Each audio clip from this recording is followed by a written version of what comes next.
What's up, everybody? Derek Anderson, the DA. All right, check this out. The fallout from this Panderverse situation is really starting to kick into high gear. A lot of people are talking about it online. A lot of people don't want to discuss what's happened with this, especially these critics. Do you notice something wrong on this Rotten Tomatoes score sheet right here? We see plenty of audience reactions, okay? 100 ratings. And you can see, yeah, there's a lot of people that have already come in here and responded to it, all right? It's going a few pages deep, okay? So we know there's a lot of audience reactions to this. But what's up with the critics, right? Where are the critics at? Where's the critic ratings going on right here? The tomato meter is silent. The critics have nothing to say. They're not saying whether they love it. They're not saying whether they hate it. They're not saying anything at all. This thing is sitting blank. I wonder why. Anytime something else drops out there, whether it be a television show, whether it be a movie, whether it be a special, it doesn't matter. The critics have to have their say on it. And there's a lot of, reviews out there. Don't get it twisted. There's people that have reviewed it, but none of this stuff is ending up on Rotten Tomatoes for some reason. I wonder why. It's just a real head scratcher because maybe they don't want to get in trouble for saying, hey, man, this was actually pretty good. Yeah, we really liked what they said. This is all like combined together. Maybe people don't want to see that a lot of these critics have come out there and said, hey, great job, good job, South Park, you did it again. Because that would be a direct shot at Hollywood. Some of the people that are reacting are saying, oh, yeah, they're getting both sides. Both sides are equally dumb. We talked about this on EBN last night. I just chuckled to myself because there's no way in hell if you watch this thing that you're going to say, oh yeah, they got both sides on an equal basis. Are you kidding me? You guys got to get lost with that bullshit, okay? Because I'm not going for it. Did you watch the special? Did you see it? They went in super hard on Disney, on Kathleen Kennedy, on all of the woke nonsense that's going on. They double and triple down on it. Did they touch on both sides of the argument? Sure. There was a little bit at the very end where they kind of threw him a crumb and said, yeah, maybe I'm a little lazy for just talking about woke stuff all the time. They threw that out there. That's a little crumb, okay? If that's the best that y'all got in terms of both sides, give me a break, man. Again, this is all called copium, okay? That's what this is. These cats don't want to, yeah, they got both sides. Yeah, they drilled them both. No, they didn't. No, they didn't at all. You don't believe that, and you know it. You're just putting this out there so that you don't feel so bad about how they dunked all over Kathleen Kennedy, Star Wars, Disney, Bob Iger, and all y'all homies. You don't like the fact that they dunked on them. Reverse windmill dunked on all of these chumps. Y'all can't stand it. Just admit to it, okay? I love the media, man. These cats never want to admit what's going on. They always try to dip and dodge like dodgeball. They don't want to talk about it. But guess what? We're talking about it because this is the facts. These are the facts. I'm sorry, you guys. I'm sorry. And then you got this one. See, this is where you can tell these cats are struggling, okay? They struggling with this. South Park swaps the mouse for Kathleen Kennedy. Gina Carano, a big fan. This is on Bleeding Cool. Look what they say right here. If Gina Carano enjoyed how Kathleen Kennedy was portrayed in the latest South Park special, maybe Trey, Parker, and Matt Stone missed the point. Oh my God. If Gina Carano is happy about this special, oh, it must be bad. Oh, somehow they've dropped the ball. They were probably sitting at home laughing their asses off, enjoying every piece of this until, oh my God, Gina Carano liked it.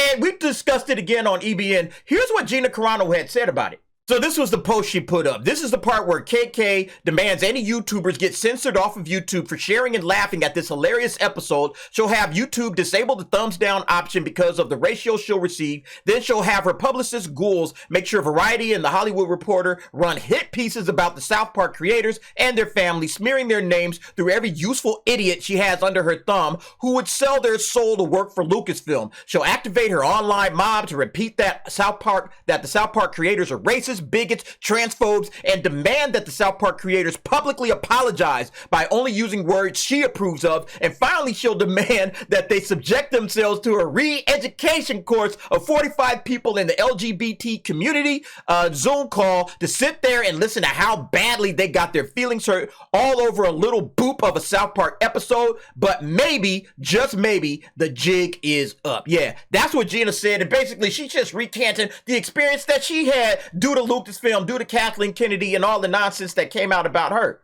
And they are butthurt about that. Yeah, like check this part out right here, right? Assigning blame to Kennedy for Marvel Studios head Kevin Feige's questionable long-term decision-making, the Disney Bob Chapek and Bob Iger, mismanaging of the bigger picture, a global pandemic, a first time in over 60 years double labor strike involving SAG-AFTRA and the WGA, and other factors just feels, well, lazy. Nobody's blaming Kennedy for any of that crap that you just named. Nobody.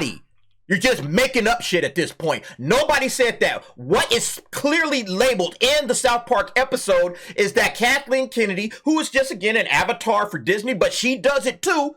She's pushing the whole identity politics through her content. That's what she's doing. That's how she's been running Star Wars and Lucasfilm for the last decade. She's been pushing identity politics, and that has ruined the content. It's not hard to understand this stuff unless you're just some stupid media shill and you don't want to admit the truth. That's the only way that I can see it. You don't want to admit it because it's clear in the damn episode. That's what they're saying.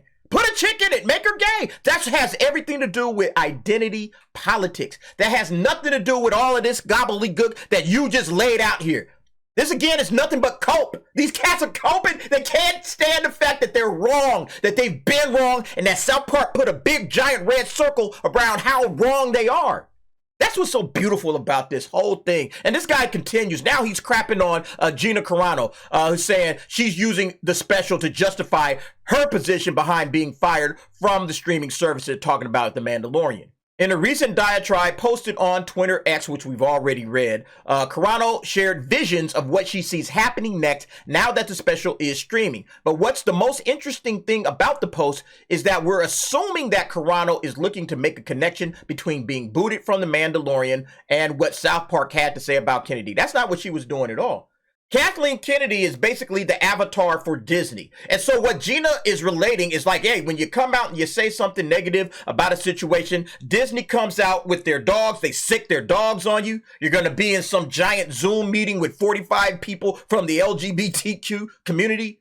You know, you're going to have to do all of this nonsense. That's basically what Gina is saying. She is pointing directly at Disney, at Kathleen Kennedy, again, who is the avatar for all of Disney within the South Park special. She's just there to represent what Disney and what woke Hollywood and all of that stuff has become. Kathleen Kennedy is basically standing in for all of woke Hollywood with South Park. South Park they could have pulled anybody. They just chose Kathleen Kennedy because she's the obvious target and she's the easiest one to kind of relate to. Everybody understands, hey, Star Wars sucks now. That's all because of one individual. And so it's really easy to point to her. So this has nothing to do with her trying to make a connection between what happened on The Mandalorian and what happened to South Park. It just so happens that Kathleen Kennedy is the one that was spearheading that attack against Gina Carano. That's basically what she's saying. Why is that interesting? Because other than Carano enjoying Parker and Stone twisting the knife on Kennedy, there's nothing to connect the two, and yet it's all Carano needed to take some kind of a victory lap. Here's a screen cap, and then of course they go on and talk about what she had to say. But yeah, look, the victory lap that's in question here is basically the same victory lap that everybody was taking, except Gina had a personal experience because of what happened to her. Because this is how they treated me, as they go on to say down there. Yeah, having her publicist ghouls make sure Variety and Hollywood Reporter run hit pieces. That's what happened to Gina. That's what she's talking about. Activating her online mob to repeat that South Park creators are racist, bigots, transphobes. Again, just replace South Park creators with Gina Carano. That's all you got to do. Just replace that with Gina. Because again, that's how she's relating to this situation. That's where her experience from Lucasfilm has led her. This was her experience. That, oh, I made some comments that they didn't like, and this is what they did to me. Subject themselves to a re-education course of 45 people on a Zoom call. Like, come on. That's basically what she's trying to say. I don't understand how these cats over at Bleeding Cool don't see that. Yeah, just like this lost cause. In case you were wondering, Gina Carano has lost her goddamn mind just because she has her opinions. Just because she has her opinions. Yeah, she's absolutely correct about what she said. Again, it's just nothing but recanting her entire experience that she got at the hands of Lucasfilm just for having a difference of opinion. Again, all of this stuff. So they're just coping. They're mad. They're just taking it out on whoever they can take it out on. But what they aren't doing, right? What they aren't doing is they're not putting that stuff in the tomato meter over here. They don't want to actually say, hey, you know what? This was good. This was good. They don't want to say it. And so they're just letting it sit dormant, silence. And, I think eventually we'll see something pop up in here. But I just find it funny that after all of this time, nothing has showed up on the tomato meter. Again, it's only a couple of days, yeah. But at the same time, they'll have their reviews up. In anything else, in any other case, they'd have their reviews up and just stacked up. And it'd probably be like at least 50 or 60 reviews on a popular, special like South Park. Come on. Come on. Again, the copium is happening right now with all of these cats in woke media, and I love to see it. But you guys let me know what you think. Jump down in the comments. Give me your thoughts and opinions on that. And thanks for watching. See you next time.